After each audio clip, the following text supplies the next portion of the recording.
ছিল প্রশিক্ষণ বিমান, যার ভেতরে সাধারণত শুধু 1 থেকে 2 জন পাইলট থাকে।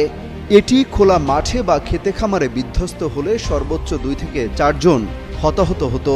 কিন্তু ঘটে গেছে লোমহর্ষক ঘটনা। স্কুল মাত্রই শেষ হয়েছিল, কিন্তু তখনও সবাই বের হয়নি।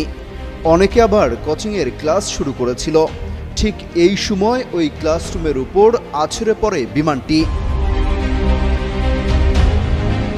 সোমবার দুপুর 1:30টার কিছু সময় পরই মাইলস্টোন স্কুল অ্যান্ড কলেজের একটি ভবনে বিধ্বস্ত হয় বিমানটি। এ বিষয়ে মাইলস্টোন কলেজের হিসাব বিজ্ঞান বিভাগের সহকারী অধ্যাপক সবুজ মিয়া বলেন, স্কুলের দোতলা ভবনের প্রবেশ মুখে বিমানটি বিধ্বস্ত হয়।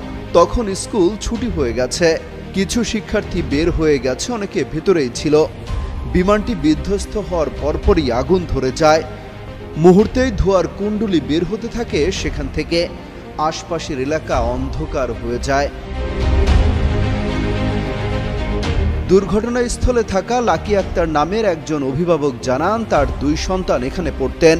বড় সন্তানকে ঠিকই বের করতে পারলেও ছোট সন্তানের এখনো হদিস মিলছে না। তার সঙ্গে কোনো যোগাযোগও করতে পারছেন না তিনি। ফেরদৌসী বেগম নামের আরেক অভিভাবক জানান, তার মেয়ে ভেতরে আটকা পড়েছেন। তিনি তার মেয়ের সঙ্গে কোনো যোগাযোগ করতে পারছেন না। ঘটনাস্থল থেকে ফেসবুকে প্রত্যক্ষদর্শীদের পোস্ট করা ভিডিওতে দেখা যায়, ভবন থেকে পুরা শরীর নিয়ে দৌড়ে বের হচ্ছেন একের পর এক দগ্ধ শিক্ষার্থী। সেনাবাহিনীর গাড়িতে করে অনেককে উদ্ধার করে নিয়ে যেতে দেখা গেছে। ঘটনাস্থলে উদ্ধার তৎপরতা চালাচ্ছে সেনাবাহিনী, ফায়ার সার্ভিস ও বিমান বাহিনীর সদস্যরা। যোগ দিয়েছে বিজিবিও। ফায়ার সার্ভিসের 9টি ইউনিট সেখানে কাজ করছে। স্কুলের আশপাশে ভিড় করছেন স্কুল পড়ুয়া শিক্ষার্থীদের অভিভাবক, স্বজন ও উৎসুক জনতা। তাদের সবার চোখে মুখে উদ্বেগ আর উৎকণ্ঠা। অমিত হাসান রবিন, যুগান্তর নিউজ।